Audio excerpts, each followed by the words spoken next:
I wonder if he's gonna go get it. I'm very curious. Yeah, we'll see if it's right. What is it supposed to be? It's supposed to be one of those rounded triangle Fender heavies, white, so you can see it when you drop it. Okay. I'm curious now. Yeah, we're gonna see. He's like digging through the locker right now, trying to find it. But yeah, a couple questions curated to you, and then this or that questions. Look at that!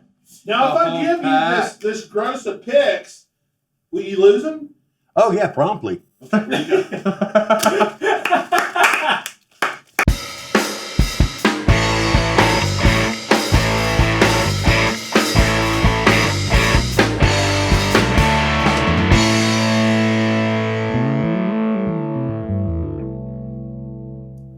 Hello, people of the world. Welcome back to another episode of Sam Sessions. We're here again in the acoustic A-room of South Austin Music. Got a very special guest here today. You got the world's worst interviewer right here. And to my right, we have John D. Graham. How you doing, John? Good. You're doing great so far. Oh, we just started. Give it a little bit.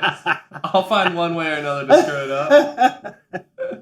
I'm good, man. Just trying to sort of figure out how to proceed out of the pandemic, Yeah, that's still a work in progress, is it? It is, and I'm immunosuppressed, so I can't take many chances. Mm-hmm. I was just telling him I had to every year, like for 20 years, I've played the American Music Festival in Chicago. Okay. And it's like one of my favorite things to do every year.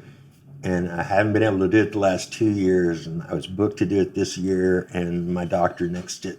No way. So yeah, it just breaks my heart. But the thing is, I gotta take care of myself, and there's a first time for everything. So It's the first time for everything. First time to make a good decision. Apparently, that's what I've done. Well, I speak on behalf of everyone here. We're happy you're making the right choices as far as that goes. But we do want to see you out there playing and doing what you do. So yeah, that's my entire adult life. Yeah. Since I was 18, basically been on the road in one form or another. Wow. Yeah, I know you were playing with a band called the Skunks. That's right. We toured back then, like 78, 79. Okay. If you were a punk rock band, there wasn't many places to play. You were one of the first, weren't you? Yeah, kind of the original. People say we were the first ones in Texas. That's not true. There was one in Fort Worth, and then the Huns and the Skunks came up at the same time. Okay. Here, so we were the first five. Yeah. Anyway. Yeah, I call it the first because Fort Worth, whatever. Yeah, right. You're in Austin doing it. And I love Fort Worth, but they're just a little too close to Dallas. Yeah. I hear you. I'm not going to say any more than that because somebody from Dallas might be watching it. In fact, I love Dallas. So the band Skunk started in the late 70s, but you guys were inducted into the Austin Music Hall of Fame. Yeah. But that wasn't until 2008. Yeah, that took them that long to get around to remembering us.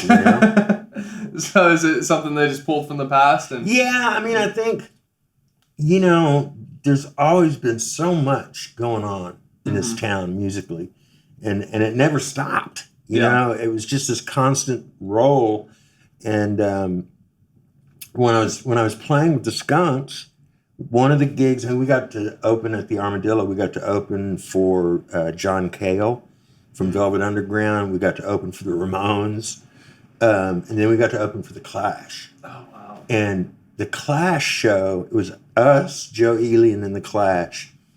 And this is the best visual representation of what we're talking about, which is, I remember going out on stage and looking out, and it's just a sea of people, right? And you see cowboy hats and ponytails and mohawks all in the same room. And they're not fighting, And music brings people together. Exactly. But in a lot of places, there's like these sort of rigid genre lines, or class lines that you don't cross. And in Austin, it's never been that way. And so that was sort of when the Cosmic Cowboy thing was sort of morphing into something else, and then punk was coming up underneath it, and there was stuff coming up behind us, and that's just how it's always been in Austin. I mean, I reserve judgment about what's going to happen now. Yeah. It's definitely changing the playing field. Yeah. But I will say, I've been playing every Wednesday at the Continental Club for 26 or 27 years now. Wow. When I'm in town, and which has been all the time now. Uh-huh. And attendance, in spite of the pandemic, attendance has been through the roof. So yeah, I think that we're seeing some of the benefits, but one of the things that always made Austin so hip and so such like a petri dish for music and art, is that it was an easy place to live. Yeah. It's not so easy to live here anymore, Mm-hmm. And trust me, man, I'm not the dude that's going to go, oh, the old Austin, I fucking miss that, because there are parts of it I miss, Of course. But here's what's hilarious is like 120 people move here every week. You know? At least I would say. Yeah. I think probably more by now. Mm-hmm. But when you hear somebody who moved here in 2015 telling someone who just moved here, dude, you just missed it. It was the coolest place on earth, because I swear to you, this is true. People that have been here for 7 years. Yeah. So when I first moved here in late 77, I moved into this house full of hippies over in Clarksville. And the first night, they sat me down at the table to sort of show me the ropes. So I was a country boy, Mm-hmm. And they're like, first, you got to know, you just missed it. Like, this town was so cool. And it's headed downhill. But there's still a lot of cool things to do, And so every generation in Austin is like, wow, we got it right. Everybody else is fucking it up. Yeah. When people come in here that have been here since the 70s or 80s and they tell me stories about Austin, how it was back then, I get super, super jealous because it sounds like it was just, a great time. It was, but it was also, nobody could make any money, That part hadn't changed, really. We've built the Tower of Sauron downtown, and I'm sure some people at Google are making plenty of money. Yeah. But, the other thing about it, too, though, is the musicians weren't... Here's one big thing that's changed, is over the last 30 years, like, benefits. Mm-hmm. When a musician gets hurt or a musician needs help, people throw a benefit, and the Austin music scene has always taken care of its own. And, now we have Ham and we have Sims and all of that, and they're doing a fucking amazing job. Mm-hmm. But that weird sense of community doesn't seem to exist to the degree that it used to. Yeah. And I think a lot of it is there's a lot of new musicians in town, and it's sort of like, I don't know, like the gold rush or something, Yeah, right. They see like this town that's exploding and they go, well, it's always had a strong music scene, we're going to go down there, and it's like, yeah, but we have all the musicians we need. Y'all just take it back where you were because we're doing all right. It's too late to make a long story short. But the point of it all is, you might have missed some stuff, but there's some cooler stuff going on now too. Mm-hmm. And that's just how I try and look at it, because I'm a lifer. I'm not going to leave. Yeah. I think you just did a really good job highlighting the pros and cons of everyone moving here and the way the city's changing. Because it's, there's definitely some things that we've missed, but we're gaining a lot too in that. We really are. And it's like the the truth of it, like on a real, just like nuts and bolts, basic level, is a town's either growing or it's dying. There is no town that stays the same. You know, well, maybe Topeka, Kansas, but either it's dying or it's growing. Right. You know, and I'd much rather that it grow than die. Of course. You know? Yeah. Whatever that takes. Yeah, whatever that takes. Yeah, that's a pretty refreshing view on it. I like that a lot. I'm sort of a motivational speaker. I don't know if you know that. Just trying to put a positive spin on things. Well, yeah, you wear a couple different hats there. I do. You do some painting? I do. I saw you sold over like 300 of your paintings. Oh yeah, I've actually by now it's way more. It's coming up on 500. Oh wow. They're bears. Yeah, They're just bears. I saw some photos of them. They look pretty sweet. How'd you get They into are it? really sweet. Well, it's funny because honestly, they were kind of. I mean, I started doing it before the pandemic, but they're what's helped me make it through the pandemic. I mean, both financially and spiritually and mentally, emotionally. I used to just do this quick sketch of a bear when I would sign something. Okay. Because likes bears. Yeah, I like bears, and also this is good. I was playing a house concert, and I asked, hey, "Let's do a Q&A," and so somebody in the back went, "Why bears?" And somebody behind him went, "Look at him." So yeah, it's basically 500 self-portraits.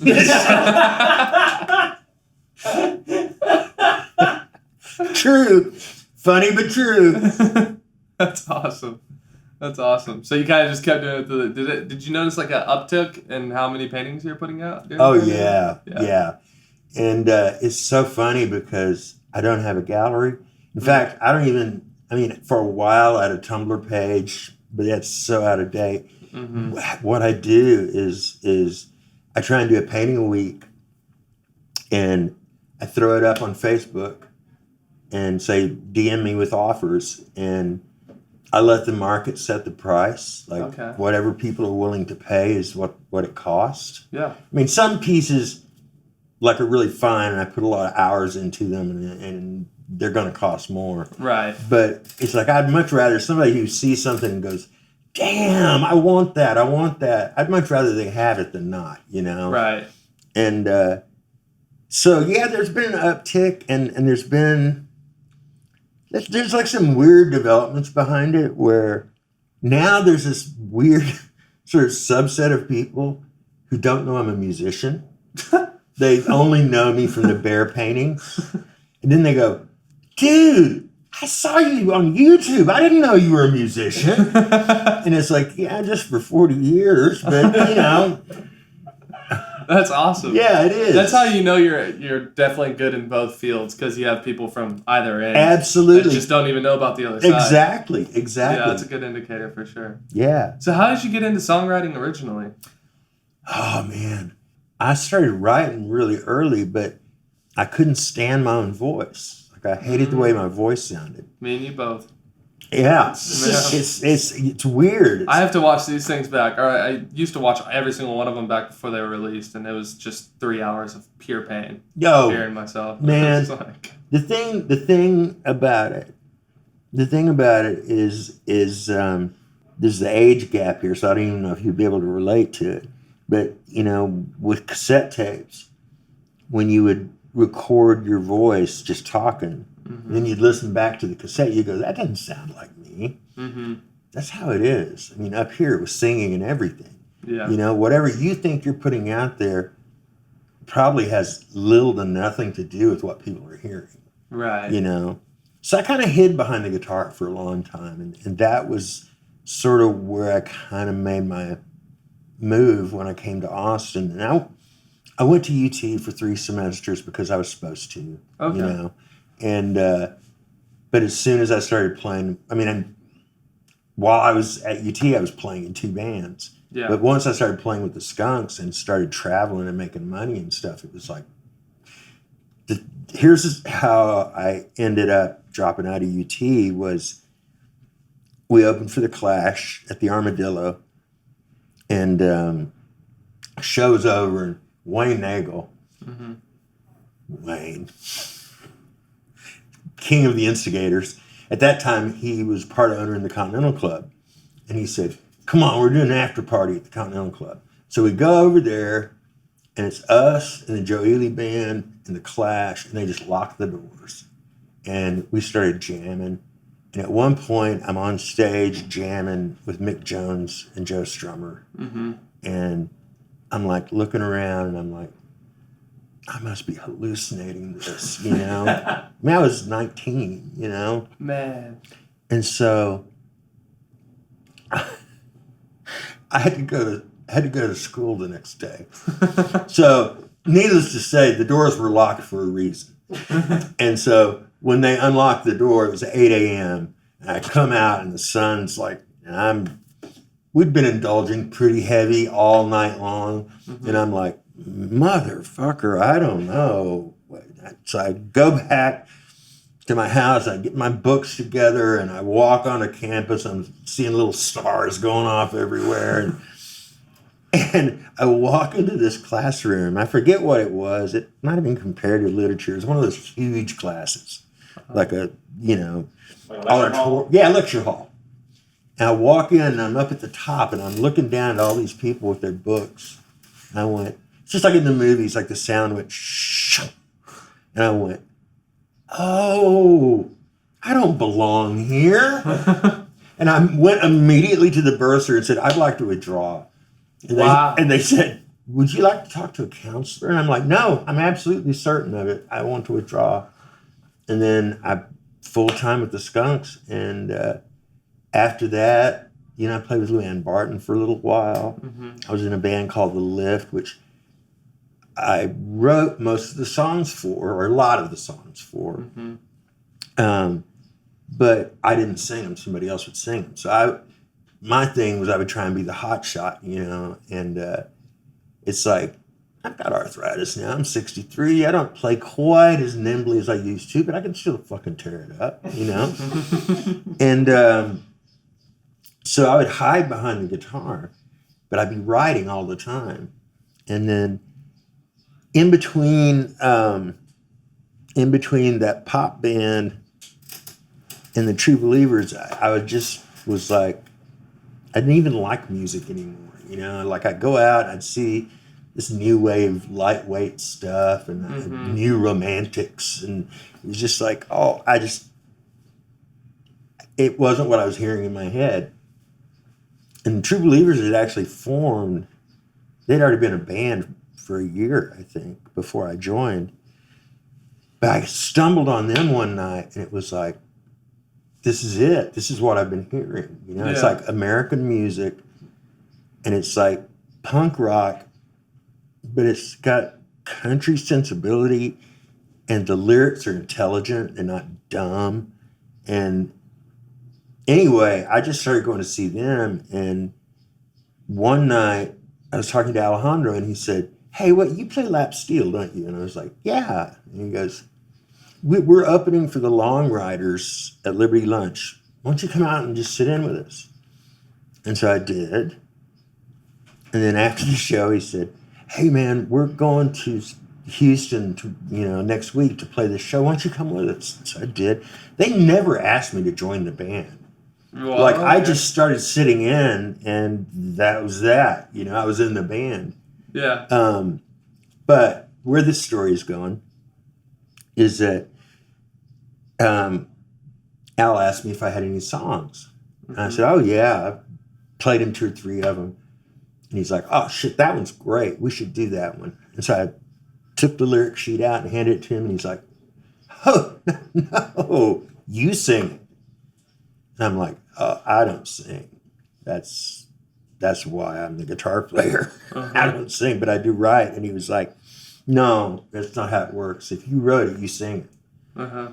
And so I credit Al with getting this whole devilish wheel started as far as being like a singer-songwriter, You don't think you would have ever started it on your own if you hadn't pushed then it became like a question of balls. Yeah. Because it was like, here's this guy that I'm newly in a band with, and I'm trying to impress him. Yeah, I'm gonna sing it, you know. Yeah. And I hated it, and I thought it sounded horrible, but I kept doing it. And nobody told me to stop. You know? Has it gotten easier over the years as far as, you know, hearing yourself back? And yeah, I'm not a big fan of listening to my own music. Right. You know, because I wrote it and recorded it. I've played it on stage. I don't need to hear the record. Yeah, you hear it all the time. Yeah. What has happened? Here's what's happened: is I don't think about it anymore. Okay. I see. You know, I just don't think about it. Yeah. How about playing with the Resentments? Oh, How was that? Christ, that was like going to musical grad school, or also musical clown school too at the same time. A wild bunch, or? Oh my God. It started off, and it was just me and Stephen Bruton. Hal Ketchum was the drummer, and Keith Carper played bass. And Bruton was a really good friend of mine, and Bruton said, hey, Saxon's dead on Sunday nights. Why don't we just start showing up and doing something? Yeah. And so we would just sit there and play each other's songs and goof off and do weird covers and stuff. And people started showing up. And then Mambo John replaced Hal because Hal had some health problems. And Keith Carper left town, and Bruce Hughes started playing bass. And, you know, Bruce is a writer too. Mm-hmm. Then Scrappy came on board. And, you know, Scrappy's a genius. And so it was like all of a sudden we were in a band where everybody was like a really good player and a really good songwriter, you know? And it's like, for my money, Bruton, I sort of say was, but I still think is in the top 10 guitar players that America ever produced. I mean, No kidding. God damn, the guy could play. Yeah. And I learned more from him just about, well, I mean, it sounds corny as fuck, but I learned more from him about everything than I had learned from any one man. You know? Yeah. And, you know, miss him a lot. Yeah. You know, but... Man, I'm glad you got to spend that time with him. Oh, that's incredible. 9 years. Yeah. Like, we were friends for 9 years. That's incredible. You know, like any close friends, we all had fallen outs with each other at various points of the way. What was hilarious was we became really popular in Europe.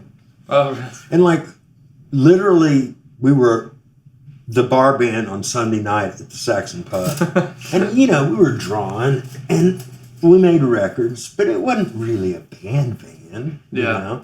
Steven had his band and then was constantly producing and doing sessions and shit. Same thing with everybody else on the stage, you know? And John Chipman joined, and, you know, he played with everybody.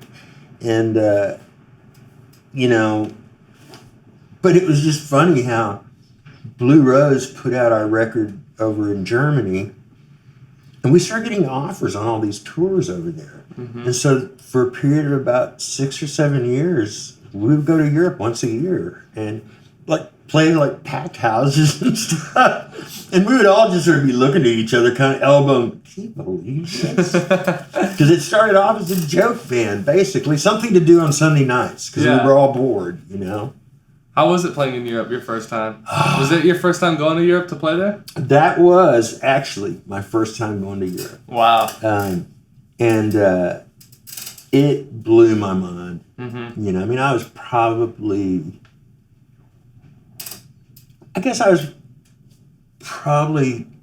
28 by then. Wow. And it's just, I can't even describe it. You know, I grew up on the border. Nearest neighbor was 10 miles away. Nearest town, population 200. Wow. You could walk from the hill that I grew up on, you could walk from there straight west, and you'd be standing at the Rio Grande in 10 minutes. Oh, wow. Yeah. So coming from there and then landing at Schiphol Airport in Amsterdam, It was a pretty big trip. Yeah. I can't imagine. It was pretty mind blowing. I bet. And then, afterwards, when I was on New West, I kept going back with my band, and I haven't been over there in 6 years probably. Wow. I miss it. I intend to get back there. I was gonna say, do you ever plan on going back, maybe just for vacation? That's the thing. I don't like traveling. I like working. Yeah. I guess. It's like everything in between is kind of a drag. Mm-hmm. But like that hour and a half is fantastic. Yeah. Oh wait, you know what? I'm completely leaving out Calvin Russell. That was the first time I went to Europe. Right airport, wrong band. Okay. So I was with Calvin for about a year and a half, and we toured Europe, just every French-speaking country, just in a big circle for a whole year. Oh wow. And I came home once in a year. So wow. That was pretty nuts. But it's so nuts that I completely blacked it out and it turned into resentments. Same airport though. There you go. You got 50% of it. Yeah, right? yeah. That's what counts. I was in preparation for this interview, I was kind of going through your different discographies and trying to figure out how many albums that you have in total, because there's quite a few of them. And I finally landed on a number. I'm curious if I'm right, but 11 albums under you? Technically 12. Technically 12. Technically 12. Okay. Because there was one put out when I was in the hospital as a fundraiser. Oh wow. And I have yet to see a copy of it. I mean, they were bought up, but a lot of them went out of town. Okay. Here's a better figure though. If you go to All Music Guide, it says that I've participated in the recording of 64 records, not counting my own. Yeah. So I kind of feel like whatever else I might have done, good or bad, there's been a pretty good record. There's been a pretty good record left of what I did. Yeah, absolutely. Absolutely. Yeah, that's a lot of records to be a part of. And what's funny is going through it on All Music Guide, because they list what track and what band, and go, oh shit, I forgot I played on that. I was listening to Sun Radio the other day, and they played that Gord's track, El Paso. Oh yeah. And that high steel at the beginning of it, that's me. And I'd totally forgotten that I'd played on that. And I'm like, that steel player's pretty good. Wow. Oh! That's sweet. Yeah, the Gourds with Kevin. Yeah, Kevin Russell and we just Jim had him Smith. in here. Yeah, we just had him a couple hours ago. Oh, I bet he was fun. Oh yeah. I mean, he didn't dress up, did he? He's wearing a pretty sweet hat. Yeah. It's like a guayabera and okay. Because he was going through that plaid suit phase. That was pretty awesome. I would have liked to have seen that. Oh, it was good. It was good. So 11, technically 12 albums under you. Do you have a top 3 for yourself? Oh, God, that's like asking who your favorite child is. Actually, you know what? It's my first record that I did. Really? Escape from Monster Island. Okay. Which the guy on that mural in between me and Ricky Broussard, sort of sad-faced looking guy, in a blue shirt, Mike Hardwick.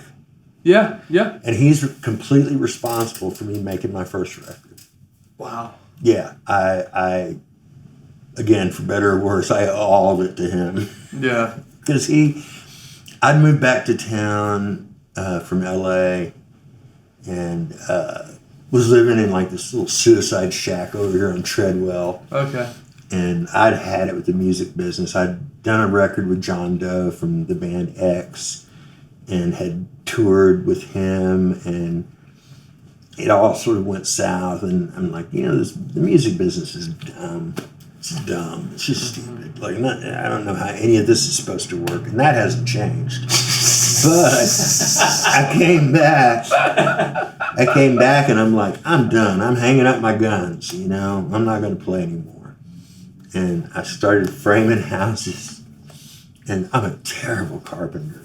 And I feel like I should go around and find the people who own these houses I helped frame and apologize to them, you know. You might notice there's not a square angle in this entire house. That was me. So I was shopping in the middle of the night at HEB up at, the old one before they tore it down. I ran into Mike, and I knew him from the old days. I'm like, how you doing? What's going on? He goes, man, are you back in town? I'm like, yeah, I'm living here again. And he said, man, I'm on a session, and we need another guitar player. And I'm like, dude, I'm out of that game. That's a sucker's game, Mm-hmm. I'm not doing music anymore. And then he goes, man, it pays $350 a day. And I'm like, oh, I'll make an exception. Because I needed money so bad. Yeah. And it was a dumb record. And in between takes, though, he and I were talking, and I was telling him about these songs I'd written in the interim. He was like, well, show me. And so I started playing these songs for him. And he got his guitar, and he started making suggestions and kind of... He's like my sonic conscience. I mean, he knows more about how music works than just about anybody. Mm. And brilliant guitar player. I mean, just absolutely brilliant. But he's been on every record that I've recorded of my own except for one. And he co-produced 3 of them. And even the ones he didn't produce, he still counts as a producer. Yeah. So anyway, and that's where that record came from. Yeah. And that's just funny because that's still the record that I get the most requests from. Oh, is it really? Yeah. Man. Yeah, then there's definitely a few reasons that go into that being your top. Yeah. That's cool. That's really cool. It's nice for the first one to still be your favorite, Well, yeah, and you know what? I mean, we made it literally in 3 days. Mm-hmm. $5,000 all in. Wow. And recorded in shifts. Mm. So, like, we were cutting 24 hours a day. I'd go and sleep on the couch, and then Hardwick would come and wake me up. And, you need to go sing. I'd go sing, and then he'd sleep on the couch. And damn. And anyway, so we put it out on Freedom Records, which was this local guy, Matt Esky. And none of us thought anything was going to happen with it. Mm-hmm. And, man, I got airplay all over, and was approached by New West Records, and so I ended up being on a boutique label. And Nice. yeah, it was unexpected and cool as hell. Yeah, that's awesome. I'm so grateful for Hardwick, and I'm also just grateful for the way things played out, because it didn't have to go that way. It's crazy because, it seems like you're pretty much, like you said, out of the game and done with it. And then that one record was the one that, that's the one put that, you back in pretty much for life. Right, seems. and put me in front finally. Yeah. Which I'm a reluctant front man, but I'm pretty good at it. Yeah. Yeah, absolutely. We talked a little bit about it already, but you were inducted into the Austin Music Hall of Fame for Skunks. Right. And that was in 2008. The first time you were inducted into it, it was 2000 for solo artist, right? Yeah. Solo artist? Yeah. Is that one of those things you're like, oh yeah, that did happen? Exactly. Yeah. Exactly. I have to go look at the plaques at home to see. Yeah. And then 2009 for True Believers. Yeah. Does one of those 3 stand out as the one that was the most exciting for you? Yeah, they all were. Yeah, they're all a good time. Because every single one of those bands, like both of those bands, and then my solo stuff, those bands are what got me to the solo stuff. Mm-hmm. And like touring with the Skunks was, I'd been to Mexico plenty of times, but I'd never left the state of Texas. Oh, wow. And touring with the Skunks, that was the first time I ever left the state of Texas. Right. And then True Believers, that was like, I was on a major label. Yeah. And then we made Escape from Monster Island, just not thinking anything was going to happen. Like thinking, well, KUT will play it a few times, and then we'll have it as a nice thing. You know? It'll be something cool to put up on the wall. Right. And I ended up going on to record 12 records. Yeah. Well, 11, including that one. Yeah. So, yeah, I got a lot of miles out of my luck, you know. That's awesome, John. Yeah, I love that. So for the next part of the show, we'll skip to this or that questions. So I'll ask you, like, you know, electric or acoustic. It's the first one that comes to your mind. Are we talking about kinds of guitars? Yeah, electric or acoustic. Electric, Okay, gotcha. unless it's acoustic. Because they're two completely different jobs. Yeah. You know, Yeah. like half of the shows that I do every year are house concerts. And there's nothing that I love more than sitting down on a wooden chair in a wooden house full of people, no PA, none of that, and just playing songs. I mean, Woody Guthrie style, man, I love it. Yeah, that's cool. But there's nothing like plugging in, you know, to a super and feeling an A chord against the back of your legs, you know. You know. Oh yeah. Fender or Gibson? Fender all the way. Okay. Gibsons are sweet and all that, but man, if you just do that to it, the neck breaks off, the headstock breaks off, and it's like I've had the Strat that I've got. I played that same Strat for 30-something years, and I've thrown it across the room, bounced it off a wall. I threw it at the drummer when I was in the True Believers. There's a big scratch where the cymbal hit it. You pick it up and it's still in tune. You know? Abuse. Yeah, right? Abuse. And he's Call seen the guitar. GPS. He can tell you it's all marked up. Holy crap. You know, sometimes that's what makes them cool, though. That's the When they're thing beat to hell.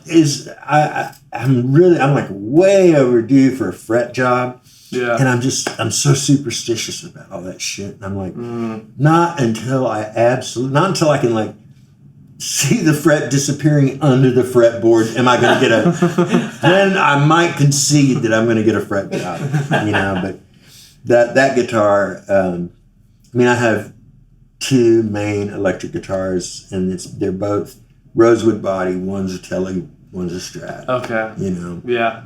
And Classics. yeah, and it's just that my Strat's, it's a Frankenstein, you know. It's not worth anything, but Okay.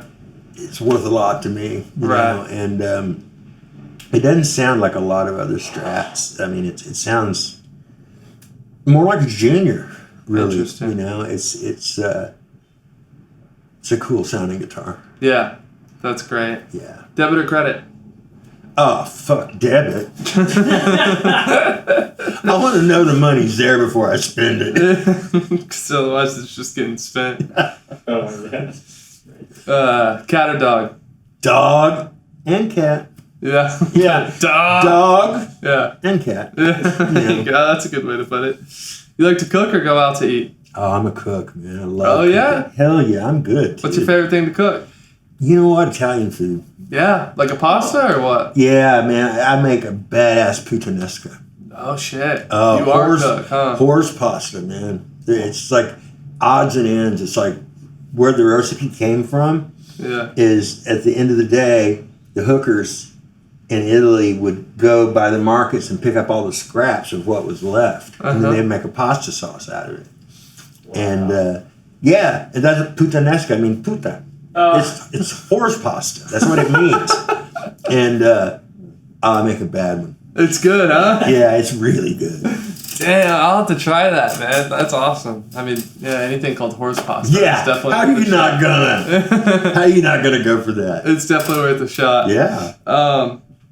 You like any conspiracy theories? Oh, dude.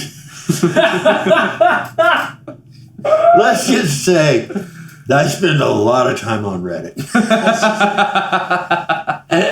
But I used to be a unified conspiracy theory guy Yeah. that wanted to find a way to tie all the conspiracies together. Now, here's the thing. I was touring with Freddie Johnston, and it just made him so mad. And he was like, John D, tell me you don't believe this stuff. I said, Now, of course I don't believe it, but I want it to be true, Yeah, definitely conspiracies, and all of them. Maybe my favorite current one is that the Large Hadron Collider in Switzerland, the CERN, has created a time-space distortion. It's one of my favorites. Right? I love that shit. I love that shit. I love that shit. Yeah. What about the hexagonal cube at the top of Saturn? I don't know about that one. Oh, I don't know dude, about that one. just go, like, when you finish this, go Google cube Saturn and see what happens. Okay. Because I have a friend that's an astrophysicist, and he's like, yeah, that's real. Like, we don't know what caused it. We don't know. I mean, there's all these theories about it, but on the crown of Saturn is almost perfect, like geometrically perfect hexagon. Okay. Wow. I'll look into Go down that the rabbit hole on that. I will go down there. It's just so entertaining. Call me in a year or two when you figure it out. I mean, yeah, it takes a while. Yeah. The one with CERN and the Hadron Collider, that one's crazy because it's like got the Mandela effect involved into it. The whole nine. And anybody that doesn't, I mean, that's why I asked about the sparkle jet. It's like, has there always been a sparkle jet? Damn, jump timelines again.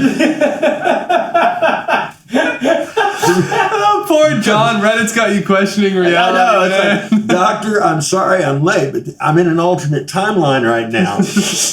Originally, the appointment was at 9, I swear. It was at 9 on another planet. Man, we can't beat that. No. How are you going to do better than that? I'll put that up against Russell's stuff any day. Shots. Shots fired. Oh, Sweets is slinging now. Man, movies or TV shows? In the past, I would have said movies, but we're living in the golden age of TV right now, man. There's just some fucking amazing writing and acting going on right now. Yeah. Like, there's stuff that I watch with my family, and there's stuff that I watch just like with my wife. But like my secret thing is weird movies. Okay. Like anything David Lynch has even like sniffed at. Really? Yeah, and I like high strangeness. Okay. Things that are not necessarily horror, although a lot of horror. Not necessarily science fiction, although a lot of science fiction. But I can find an intersection between horror, science fiction, and shit you can't explain. You got me. I'm in. I gotta get some references from you. I like that stuff too. I'll tell you one thing. One place that you can start is Mandy. Mandy? Okay. Starring Nicolas Cage. Okay. Go watch it and then tell me what you think it's about. Is that a David Lynch? No, it's actually this kind of mysterious Turkish director named Cosmos Panatos. Okay. Yeah. Interesting. And it has, I can remember Mandy much easier. Yeah, Okay. Mandy, Nicolas Cage. Gotcha. It's that, and also The Color from Outer Space. Did you see that? Also Nicolas Cage. Has one of the best lines of all time. Okay. Nicolas Cage covered in blood with a shotgun telling his wife, "Don't worry, honey, the llamas are okay." All right. Watch the movie to get the context. Yeah, I'll have to check that out. How do you feel about M. Night Shyamalan? You like any of his stuff? You know what? He started so strong Right. that he was cursed, you know? But like when I go back and watch like Shattered, Yeah. you know, he's brilliant. Yeah. He's brilliant. And, For sure. and The Happening, Yeah. that was pretty amazing. I liked it too. That's the one. That's the one like that people the were just go-to like, yeah. shitty movie. Yeah, I yeah. enjoyed it. I thought it was great myself. But Have you seen his new one, Old? No, because I saw a trailer for it and I thought, I don't know, man. I just watched it on the plane ride home yesterday, and I would check it out. All right, I'd check awesome. it. The pacing's pretty good. There's definitely like a couple pieces of the movie where you get that feeling of like, what the hell is going on? See, that's the feeling that I go for. Right You'll find that like at least once. So streaming wise, Yellow Jackets. Did you watch that? Mm-mm. Oh my God. It's like Lord of the Flies, only it's a girls' volleyball team that crashes in the Canadian Rockies, and they have to find a way to survive. Okay. And they form like this weird little forest spirit tribe. Totally like. Oh, it's so good. Okay. It's so good, and it's so freaky. Like, end of season 1, you're literally going to be going, what the fuck happened? All right. It's so good. I'll have to check that out. John D. Graham, I can't thank you enough, man. Oh, dude, what a pleasure man. it was to have you in here. Thank you for having me. Dude, absolutely. Anytime you're in here, it's always fun. And I'm in here pretty regularly. we super appreciate you coming by to do this for us. Oh, hell yeah. Thanks, man. So I get to play a song now? If you will play a song for us, we'd love to hear it. Absolutely. Sweet. Hand me that guitar. This guy? Yeah. Oh, no. That I was little, going to say. put that. That's a child's toy. All right. Song about my old friend, Shoeshine Charlie.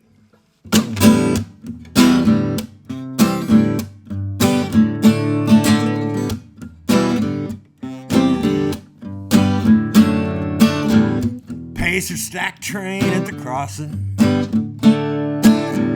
Ring the bell and drop the weight. Full moon on the quarter panel. Bless my soul, I will be late. Singing me and Pete and El Nino. Oh, Mr. Hardwick holds it down. Peg Leg Bill and the Tosca girls and Shoeshine Charlie in the cold, cold ground. Here we go. Ah, here we go.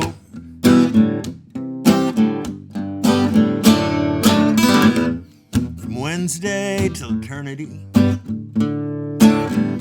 Do not look on the bathroom shelf. It's 10:34. Strap it up, boys. These kittens aren't going to drown themselves. Singing me and Pete and El Nino. Oh, Duplantis holds it down. Peg Leg Gill. 3 Tosca girls and Shoeshine Charlie in the cold, cold ground. Here we go. Ah, here we go.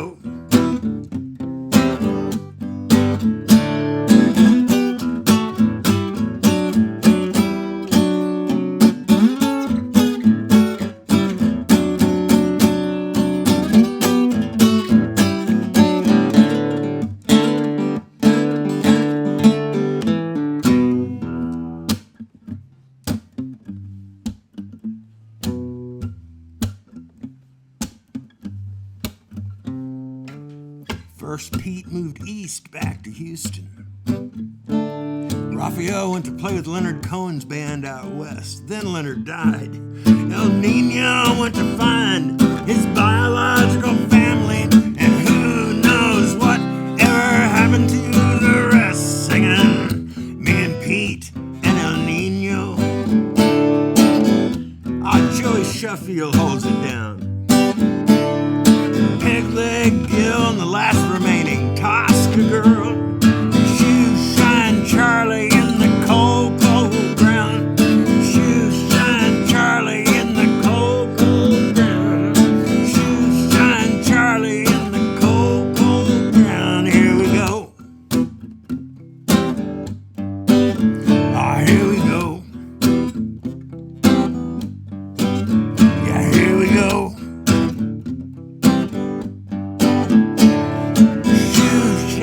Charlie in the cold, cold ground.